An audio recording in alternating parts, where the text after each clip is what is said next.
The scorching New Mexico sun beat down on Elizabeth Zimmermann's pale face as she descended from the stagecoach, her gloved hand trembling against the iron railing.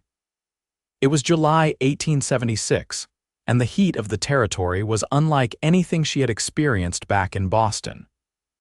The journey west had been long, arduous, and had taken more from her than just the miles between her old life and this new, uncertain future. Elizabeth clutched her reticule with whitened knuckles, scanning the dusty platform of the Silver Creek station with tired eyes. The world tilted suddenly, colors blurring like watercolors in the rain. She heard voices, distant and echoing, as her knees buckled beneath her traveling skirt. "Madam, madam, are you all right?" A deep voice cut through the haze as strong hands caught her before she hit the wooden planks.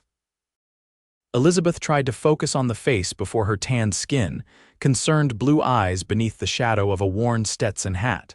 A cowboy. His features swam in her vision as fever claimed her consciousness.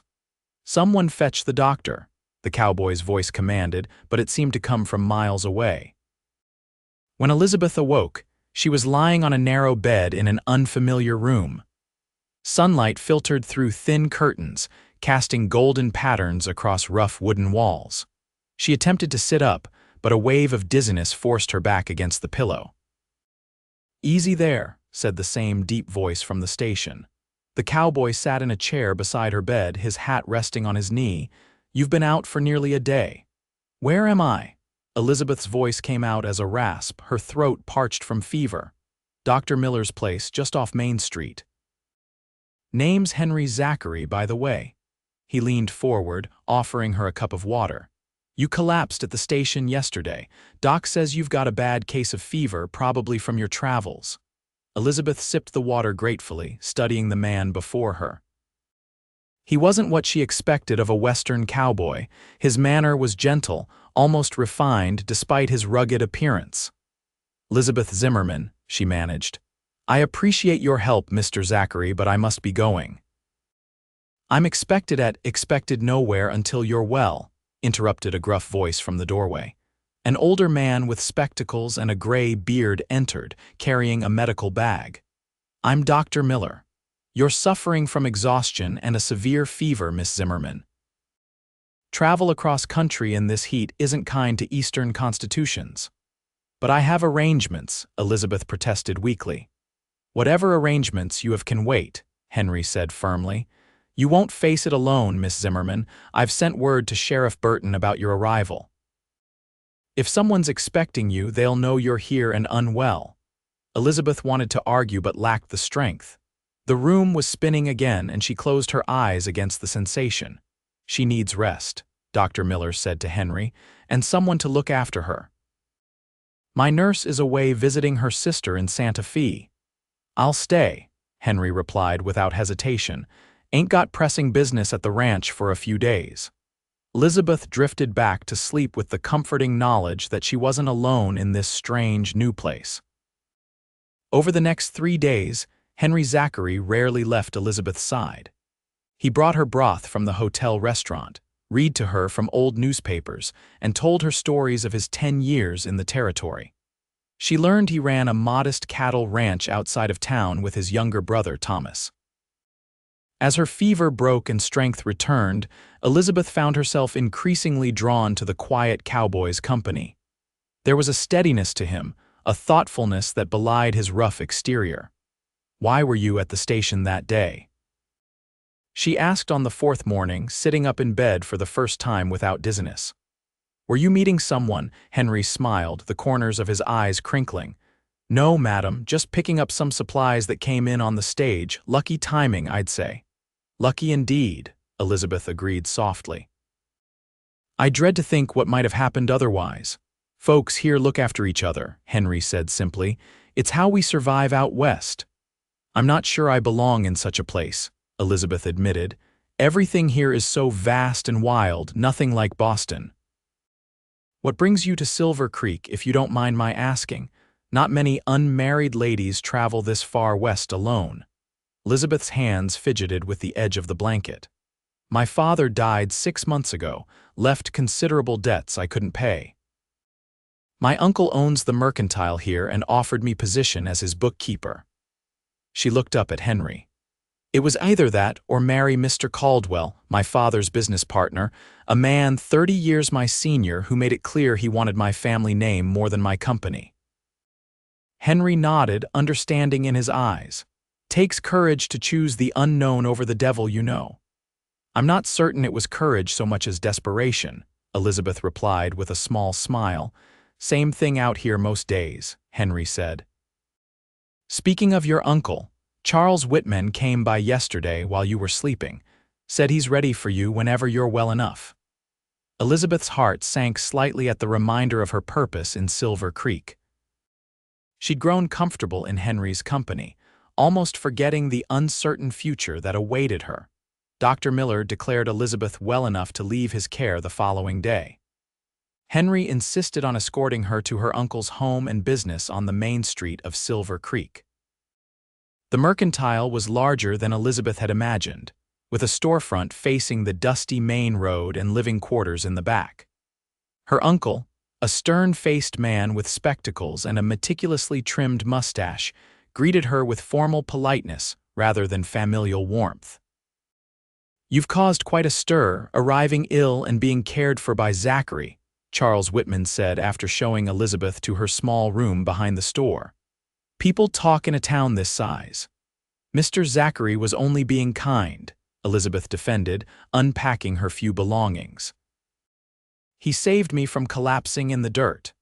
Henry Zachary is a good man, her uncle conceded, but he's a cowboy with little more than a struggling ranch to his name, not suitable company for a woman of your upbringing.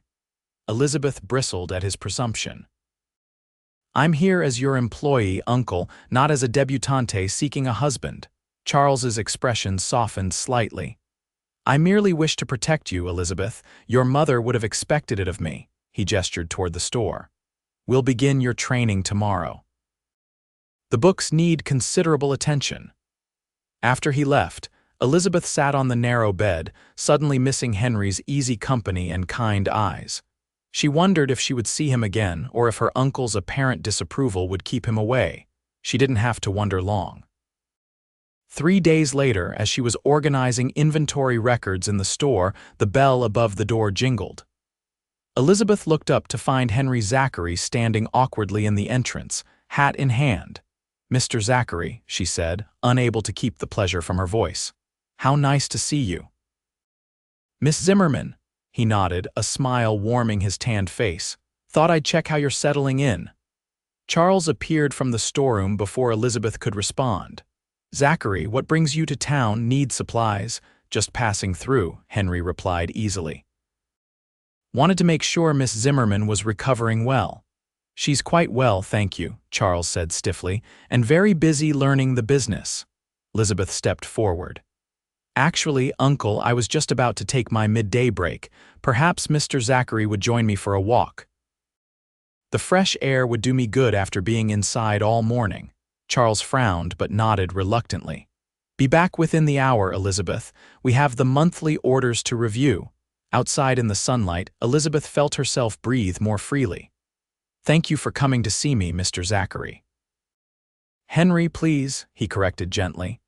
And I've been wanting to come by since I left you here, just wasn't sure if you'd welcome the visit. I do, Elizabeth assured him. Very much. These past days have been challenging. Uncle Charles is not the easiest man to please. They walked slowly down the boardwalk, passing the hotel, the saloon, and the sheriff's office. Silver Creek grows on you, Henry said as they reached the edge of town. First time I saw it, I thought it was just another dusty stop on the way to somewhere else. 12 years later, and I can't imagine calling anywhere else home. What brought you here originally? Elizabeth asked. War, Henry replied simply. After Appomattox, home didn't feel like home anymore, drifted west with my brother. Found work as cowhands, saved enough to buy our own spread 6 years back. He glanced at her. Nothing fancy, but it's ours. That sounds like something to be proud of, Elizabeth said sincerely. Miss Zimmermann, Elizabeth, Henry began hesitantly. There's a social at the church this Saturday evening. Would you consider accompanying me? Elizabeth's heart quickened. I would like that very much, Henry. His smile lit up his entire face. I'll call for you at 6 if that suits. Perfectly, she replied, feeling a lightness she hadn't experienced since before her father's death. Charles was displeased when Elizabeth informed him of her plans for Saturday evening, but he didn't forbid her from attending. Just remember your position, he warned. You're here to work, not to socialize with every cowboy who catches your eye. Despite her uncle's misgivings, Elizabeth found herself looking forward to Saturday with growing anticipation. She pressed her best dress, a simple blue cotton with white trim, and arranged her hair more carefully than she had in months. Henry arrived promptly at 6, looking startlingly different in clean black trousers, a pressed white shirt, and a string tie. His usually unruly brown hair was neatly combed, though his tan Stetson remained firmly in his hand. "You look beautiful," he said with genuine admiration as Elizabeth emerged from her room. The church social was unlike any gathering Elizabeth had attended in Boston. The simple wooden church had been transformed with paper lanterns and wildflowers. A fiddler and a man with a banjo played lively tunes while couples danced. Tables laden with food lined one wall: fried chicken, cornbread, pies of every description. "Not quite what you're used to, I expect," Henry said as they entered. "It's wonderful," Elizabeth replied honestly. "In Boston, social events were more about who was watching than who was attending. This seems real." Henry introduced her to what seemed like half the town: his brother Thomas, Sheriff Burton and his wife, the school teacher, Miss Abigail Porter, countless ranchers and shopkeepers. Everyone welcomed her warmly, curious about the Eastern lady who'd collapsed at the station and was now on Henry Zachary's arm. When Henry led her onto the makeshift dance floor for a waltz, Elizabeth felt herself truly relaxing for the first time since arriving in Silver Creek. His hand was warm at her waist, steady and sure as he guided her through the steps. "You dance very well for a cowboy," she teased lightly. Henry laughed. "Ma insisted Thomas and I learn proper manners despite Pa's objections. Said just because we lived on the frontier didn't mean we had to be uncivilized." She sounds like a wise woman. She was, Henry said with a hint of sadness. "Lost her to consumption 5 years ago." "I'm sorry," Elizabeth said, squeezing his hand gently. As the evening progressed, Elizabeth found herself laughing more than she had in years. Henry was attentive but not overbearing, introducing her to his world with patience and good humor. When he walked her home under a star-filled sky unlike any she'd seen in Boston, Elizabeth felt a contentment she hadn't expected to find in this dusty western town. "Thank you for a lovely evening," she said as they reached the mercantile's back door. "May I call on you again?" Henry asked, his blue eyes earnest in the moonlight. "I'd like that very much," Elizabeth replied. Henry hesitated, then leaned forward slowly, giving her ample time to step away. When she didn't, he pressed a gentle kiss to her cheek. "Good night, Elizabeth Zimmermann." "Good night, Henry Zachary," she whispered back. Over the following weeks, Henry became a regular visitor to the mercantile. Sometimes he brought small gifts: wildflowers gathered on the prairie, a book of poetry he'd ordered from Denver, fresh honey from a neighbor's hives. Elizabeth looked forward to his visits, finding in Henry a thoughtfulness and intelligence that matched her own. Charles watched their growing attachment with increasing concern. "You're being foolish, Elizabeth," he said one evening after Henry had escorted her home from a town meeting. "Henry Zachary may be respected, but he can offer you nothing but a difficult life on a struggling ranch." "He offers me kindness and respect," Elizabeth countered, "and happiness. Those seem valuable enough. And what of your position here?" "I brought you west to help with the business, not to find a husband." Elizabeth straightened her shoulders. "I have fulfilled all my duties to your satisfaction, uncle. What I do with my personal time is not your concern." As summer turned to fall, Elizabeth found herself increasingly torn between her obligation to her uncle and her growing feelings for Henry. The cowboy never pressed her, never made demands, but she could see in his eyes that his heart was engaged. the situation came to a head in early October. Elizabeth was working late, reconciling the monthly accounts when Henry arrived at the store just before closing. "Wasn't sure you'd still be here," he said, looking unusually serious. "Was hoping to catch you before I leave." Elizabeth's heart sank. "Leave? Are you going somewhere?" "Cattle drive to Dodge City," Henry explained. "The ranch needs the money and prices are better there than selling locally. I'll be gone at least 3 weeks, maybe longer if the weather turns." "Oh," Elizabeth tried to hide her disappointment. "When do you leave?" "First light tomorrow." Henry stepped closer, taking her hands in his. "Elizabeth, He paused, seeming to gather his courage. "These past months knowing you have been the happiest of my life. I know I'm not the sort of man you probably imagined for yourself, but I can't leave without telling you that I've fallen in love with you." Elizabeth's breath caught. "Henry, you don't need to say anything now," he rushed on. "Just think about whether you could see a future with someone like me, a future here in Silver Creek. I'll understand if your answer is no, but I had to ask before I left." Before she could respond, the door to the back room opened and Charles entered, his expression darkening at the sight of them holding hands. "We're closing, Mr. Zachary," he said coldly. Henry released Elizabeth's hands and stepped back. "Of course. I was just saying goodbye before the cattle drive." "Safe travels," Charles said dismissively. With a last meaningful look at Elizabeth, Henry left the store. "This has gone far enough," Charles declared once they were alone. "I've had an offer for the business, a good offer from James Morrison in Santa Fe. He's a widower with 2 young children in need of a mother and a wife to help run his considerably larger establishment. I've spoken highly of you, and he's agreed to meet you when he visits next week." Elizabeth stared at her uncle in disbelief. "You're selling the business and arranging a marriage for me, without even consulting me." "I'm doing what's best for both of us," Charles insisted. "Morrison can provide the security and position that Zachary never could. And I'm getting too old to manage this place alone." "So you brought me here under false pretenses," Elizabeth said, anger rising. "Not to help you run the business, but to eventually pass me off to the highest bidder like merchandise on your shelves. Don't be dramatic, Elizabeth.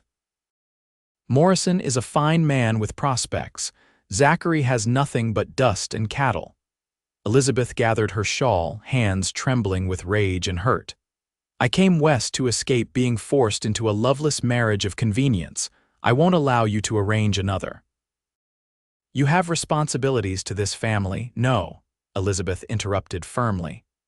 "My responsibility is to myself. I'll continue working until you complete your sale, but I won't meet Mr. Morrison or any other suitor of your choosing." She retreated to her small room, mind racing. In the quiet darkness, Elizabeth finally admitted to herself what her heart had known for weeks.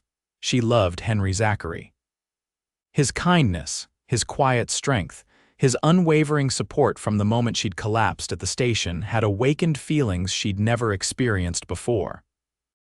But now he was leaving, and her uncle was determined to separate them permanently.